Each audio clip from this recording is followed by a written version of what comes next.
Queridos amigos, bienvenidos una vez más a su programa donde Dios llora. Hoy con un especial, donde de la mano de cortos documentales vamos a presentar la situación de la Iglesia Católica en partes remotas del mundo, donde sufren persecución, discriminación o simplemente viven la fe en situaciones muy difíciles. En el programa de hoy vamos a hablar sobre las Filipinas, un país compuesto por alrededor de 7.000 islas. Se podría decir que Filipinas tiene dos caras. Por un lado tenemos las playas de arena blanca, las aguas turquesas, las selvas tropicales, y por el otro, un país constantemente asolado por desastres naturales. También es un país que está impregnado por una fe colorida y vivida con mucho entusiasmo, a pesar de las vastas diferencias sociales que sufre el país. Para conocer más sobre esta hermosa nación insular, vamos a ver ahora juntos una breve introducción a la historia de estas islas y las culturas que las definieron.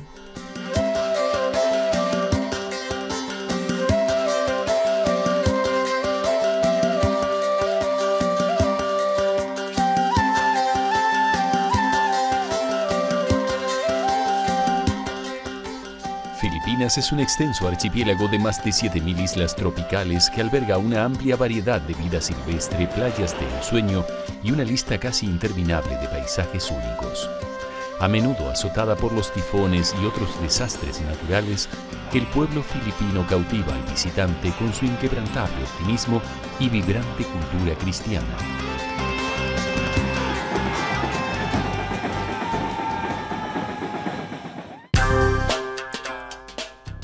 La República de Filipinas está situada al sureste de Asia, con China y Taiwán al norte y Vietnam al este. A pesar de ser conocida por sus playas, la mayor parte del país es montañoso y propenso a los terremotos y las erupciones de alrededor de 20 volcanes activos.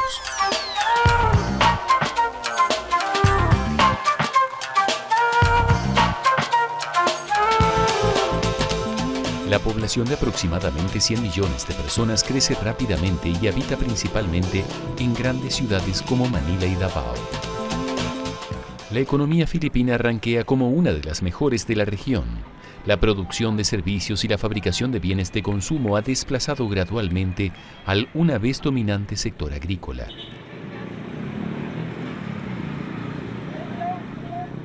A pesar de estos hechos, el 26% de la población aún vive por debajo del umbral de pobreza.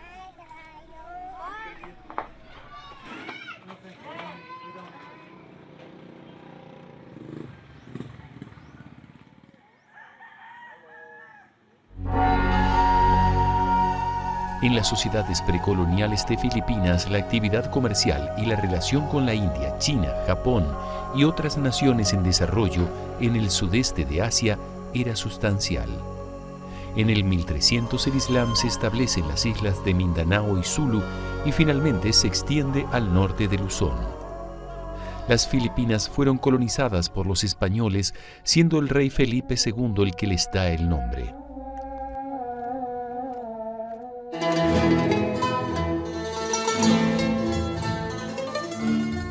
El archipiélago fue cedido a los Estados Unidos en 1898, logrando la independencia recién en 1946, luego de la Segunda Guerra Mundial, convirtiéndose en la República de Filipinas.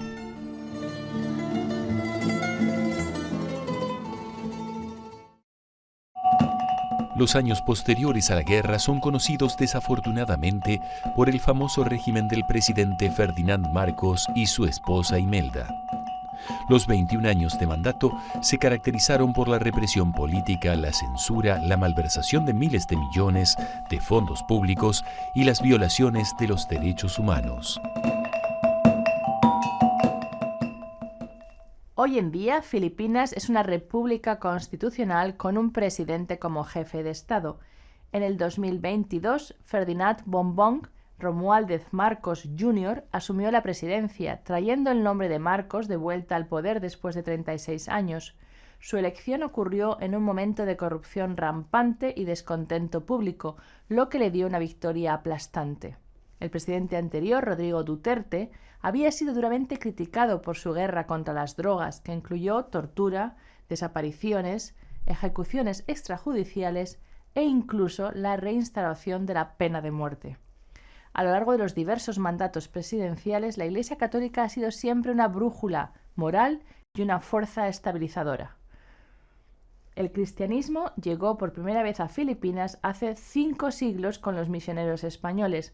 Hoy en día tiene la mayor población católica de toda Asia y la tercera más grande del mundo, después de Brasil y México. Aproximadamente 100 millones de personas, más del 90% del país, profesan el cristianismo.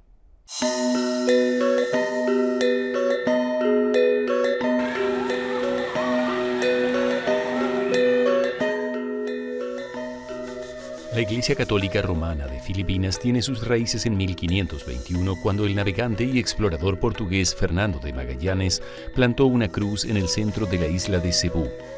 Magallanes se reunió con el Rajá Humabón, gobernante de la isla, y después de curar a su nieto enfermo, fue autorizado por el Rajá como muestra de gratitud a bautizar en masa a 800 de sus súbditos. El cristianismo se difundió a través de la ardua evangelización de los curas españoles, que conjugó muchos aspectos de la fe católica con la práctica ritual indígena.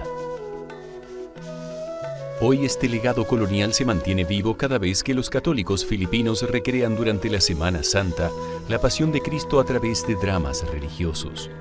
La influencia de la cultura hispana de celebrar fiestas en honor a un santo o un santuario en particular se ha convertido en una parte integral de la cultura filipina. Uno de los más coloridos es el Santo Niño de Cebú, fiesta que se celebra a finales de enero.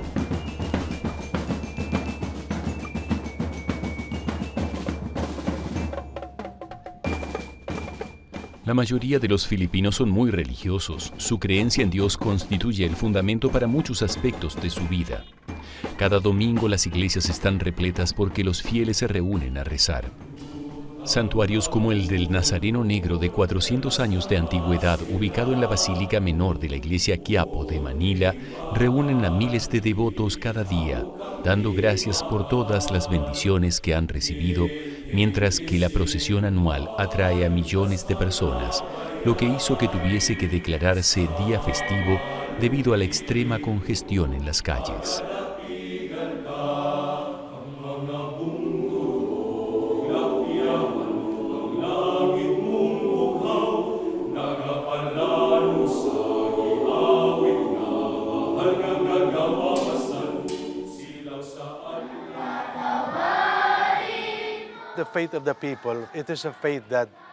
La fe de la gente es una fe que incluso en medio de calamidades es una fe gozosa, donde la gente celebra con canciones y con sonrisas en sus caras. Todavía somos una comunidad que reúne a devociones, novenas, rosarios, misas. Y si hay filipinos en casa o personas que van al extranjero, cuando son filipinos, saben que van a ir a la iglesia y cantar con una voz fuerte.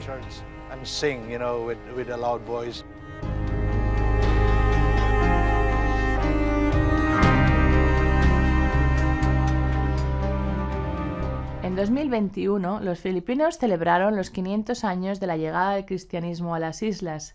El Papa Francisco, quien visitó el país unos años antes, agradeció durante esta visita a los filipinos la alegría y el testimonio de fe que llevan a comunidades en todo el mundo. Tal es el cariño por el Papa que estas palabras fueron escuchadas por unos 6 millones de personas durante una tormenta torrencial. Pero a pesar de estas alegrías, la fe de los filipinos ha sido puesta a prueba en los últimos años, ya que desastres naturales como terremotos y numerosos tifones han devastado partes del archipiélago, donde miles de vidas se han perdido y un sinnúmero de hogares han sido destruidos. Uno de los terremotos más poderosos que ha golpeado las islas fue el terremoto de Bohol en 2013, que afectó a 3,2 millones de filipinos. Las iglesias, que a menudo son símbolo del patrimonio cultural nacional donde los fieles habían estado rezando durante generaciones, fueron gravemente dañadas, al igual que los seminarios y los conventos. La reconstrucción fue una tarea colosal y la ayuda externa fue urgentemente necesaria. En la isla filipina de Bohol, decenas de trabajadores extraen piedras de entre los escombros de lo que fue su iglesia parroquial. Un fuerte terremoto destruyó esta histórica estructura y muchas otras en octubre de 2013. Esa mañana acababa de celebrar mi primera misa para el pueblo. La estructura de la iglesia quedó debilitada porque la edificación se derrumbó además de soportar las sacudidas. La fachada colapsó. La gente gritaba mientras toda la iglesia se llenaba de cenizas. El terremoto, de magnitud 7,2, causó graves daños en numerosos edificios y estructuras parroquiales de la isla. Hubo 222 fallecidos y 976 heridos. En total, 3,2 millones de personas resultaron afectadas en las islas de Bohol y Cebú. Fue el sismo más letal en Filipinas en 23 años. Solo duró 33 segundos y destruyó muchas de mis iglesias centenarias. De las 60 que había, unas 25 quedaron destruidas. 3 de ellas fueron completamente reducidas a escombros. Las iglesias construidas en la época colonial española pueden recibir fondos del gobierno filipino para su restauración, al ser consideradas tesoros nacionales. No obstante, la mayoría de las iglesias y estructuras parroquiales dañadas deben buscar los enormes recursos para su reconstrucción entre sus fieles y en otras fuentes.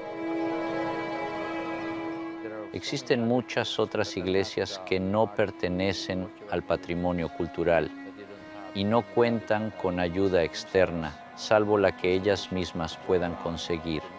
El obispo, por supuesto, debe recorrer diferentes lugares en busca de benefactores y donantes generosos. El cataclismo afectó la vida de los filipinos de forma definitiva. No obstante, su fe permanece inquebrantable, en gran parte gracias al apoyo de sus hermanos y hermanas alrededor del mundo. A la gente que no pertenece a mi diócesis le estoy muy agradecido por la solidaridad que nos han brindado durante el sufrimiento que nos causó la calamidad del terremoto. Les agradezco a todos ellos profundamente.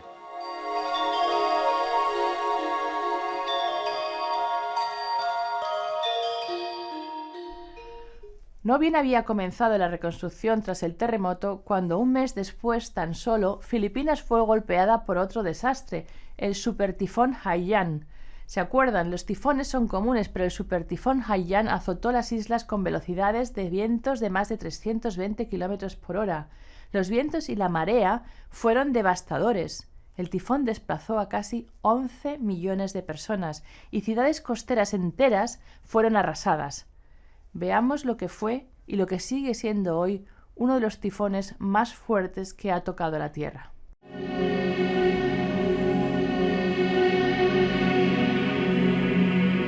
El paisaje de Tacloban, en la isla de Leyte, Filipinas, aún conserva las huellas sombrías de la mayor catástrofe que ha sufrido el país en tiempos recientes. El 8 de noviembre de 2013, el supertifón Haiyan golpeó esta ciudad costera y otras áreas de la isla con vientos de hasta 320 km por hora. Además, un oleaje fuerte y repentino llegó desde la bahía ahogando a personas y hundiendo las viviendas a varios metros de profundidad. Cada sobreviviente de la tormenta tiene una historia desgarradora que contar. El padre Benedicto Catilogo, de la Escuela de Teología San Juan Evangelista, relata los acontecimientos de aquella fatídica mañana. Durante la crecida del mar, intentaron refugiarse en esta área, en los cuartos de los seminaristas. Pero el agua subió tan rápido que alcanzó las ventanas rápidamente. 2 sacerdotes y 37 seminaristas se aferraron a sus vidas mientras la tremenda crecida inundaba sus casas. El agua subió de forma tan abrupta que casi tocaba el techo. No tuvieron más opción que trepar por la pared, dejando que sus cabezas flotaran hasta llegar a la superficie. Sin embargo, el peligro era inminente. Entonces se aferraron a la pared, sacando la cabeza por encima del agua, solo para poder respirar. Casi todas las propiedades pertenecientes a la archidiócesis de Palo resultaron dañadas o gravemente destruidas por el tifón. A pesar de estar situado en un terreno elevado, el convento de las Hermanas Franciscanas quedó devastado por los vientos extremos. Pensamos que era el fin. Dijimos, te encomendamos nuestro espíritu, Señor. Fue realmente aterrador.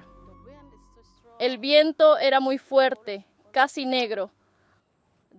Arrancó el techo y lo hizo volar. Escuchamos ese ruido tremendo. Era la primera vez que experimentábamos ese tipo de tifón.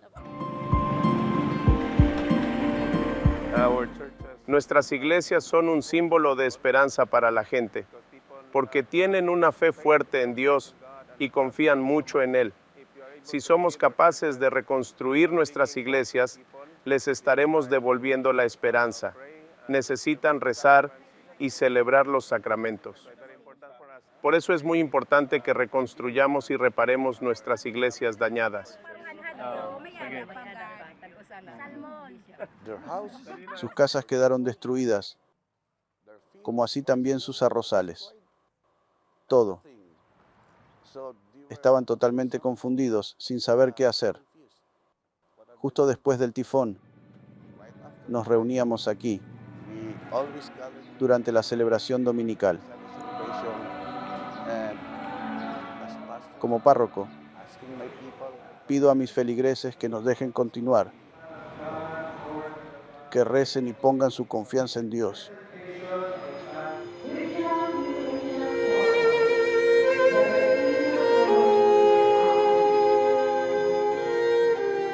Como hemos dicho, Filipinas es un país predominantemente cristiano, pero cuenta con una minoría musulmana, pequeña, pero significativa, un 5%, que son unos 5 millones de personas que están concentrados principalmente en la gran isla meridional de Mindanao.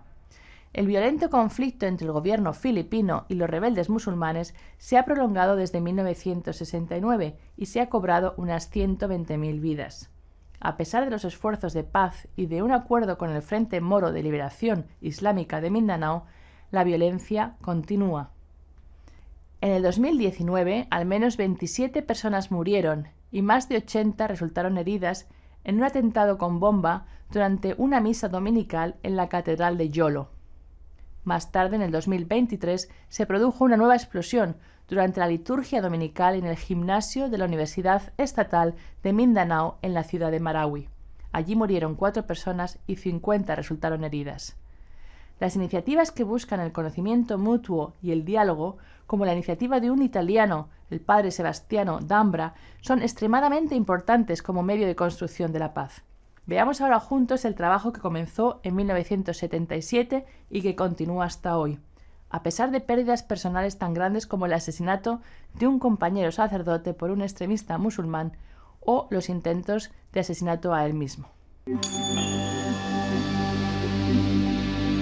Después de unirse al Instituto Pontificio para las Misiones Extranjeras, el padre Sebastiano aprendió que muchas percepciones negativas de los fieles de religiones opositoras necesitan reparación.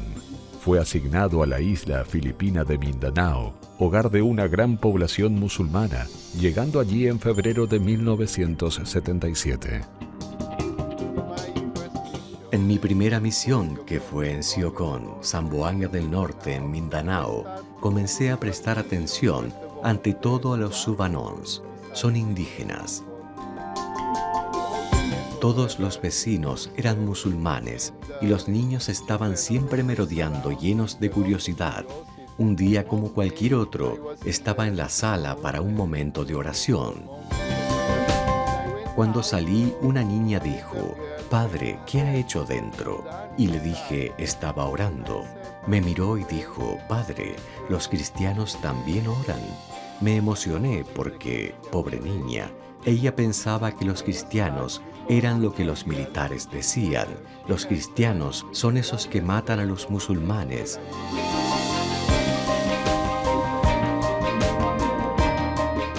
Mi inmersión en la comunidad musulmana era ante todo una especie de transformación personal. Se me ocurrió esta expresión que ahora es nuestro logo, nuestro lema, nuestro punto de referencia. El diálogo viene de Dios y hace a la gente regresar a Él.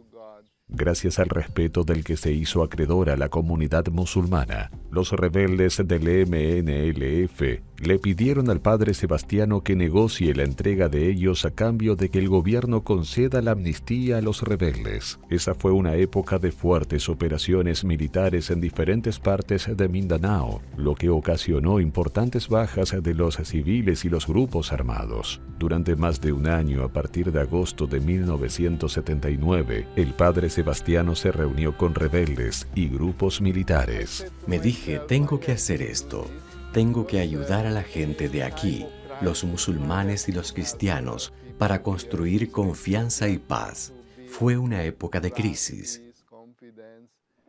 En 1981, el rol del padre Sebastiano como negociador llegó a un abrupto final. Los militares atentaron contra su vida, por temor a su seguridad. Los superiores de la misión PYME pidieron al padre Sebastiano volver a Italia. Desde 1981 hasta 1983, profundizó su conocimiento del Islam en el Instituto Pontificio de Estudios Árabes e Islámicos de Roma. Esos años serían providenciales para su futura misión en Filipinas. Para mí fue una especie de descubrimiento, porque tenía una cierta comprensión del Islam, pero no tanto. Descubrí que en el Islam hay también personas que se consideran espirituales, los místicos, que tienen una fe más profunda, y hablan de silsila, que literalmente significa cadena o enlace, que se vincula a su maestro, y el maestro se vincula con Dios.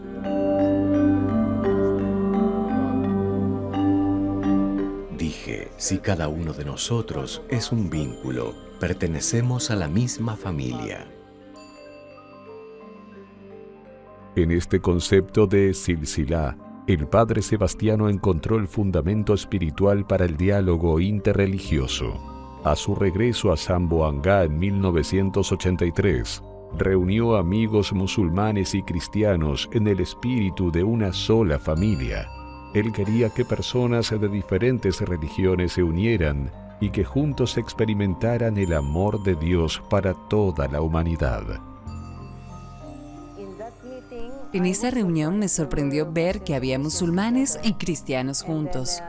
Y entonces él presentó su idea de unir a los musulmanes y los cristianos y llamarlo silsilá, quienes estarían juntos en la promoción del diálogo como un camino hacia la paz.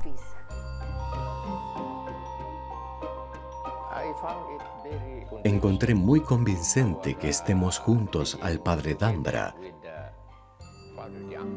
porque su misión y visión es la misma que la nuestra. También estamos promoviendo la paz a la comunidad de forma islámica. Estamos trabajando juntos para crear un puente hacia una relación, para que podamos vivir juntos armoniosamente. Desde sus inicios hasta hoy, el movimiento de diálogo silsilá se ha ampliado considerablemente. El movimiento va más allá de Zamboanga, con programas de extensión a nivel nacional e internacional. Silsilá tiene su sede en Harmony Village, un exuberante lugar que mide 14 acres, compuesto con vistas al mar Zulú, cerca de Zamboanga. Los terrenos abarcan muchos edificios y casas de oración. Harmony Village alberga numerosas actividades anuales, incluyendo cursos de verano de la juventud donde interactúan los musulmanes y cristianos, formación de grupos religiosos y líderes, medios de producción y publicación y muchos otros. El padre Sebastiano Dambra quiere que un cristiano sea un mejor cristiano y un musulmán un mejor musulmán. Es un versículo de la Biblia que he aprendido y que él puso en acción. Bienaventurados los pacificadores. Creo que es un bendecido por ser constructor de paz. Justo después del establecimiento del movimiento de diálogo silsilá, ves armonía y solidaridad entre los musulmanes y no musulmanes. Estamos tratando de promover una comprensión más profunda y cómo construir una buena relación y amistad entre la gente de Zamboanga.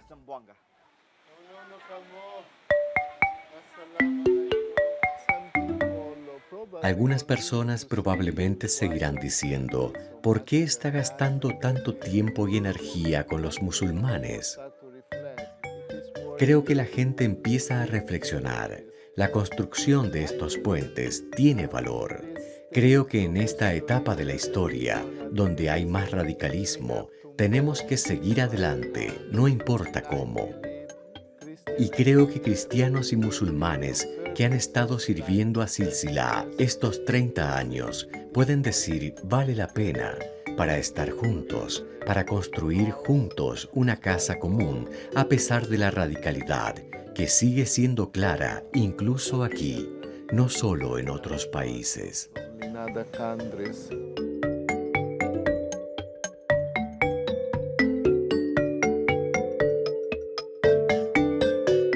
Al cerrar me gustaría recordar las palabras del Papa Francisco, quien dijo al pueblo filipino durante su visita: no tengan miedo de anunciar el Evangelio, de servir y de amar, y con su alegría podrán conseguir que se diga también de la Iglesia: ha amado tanto al mundo.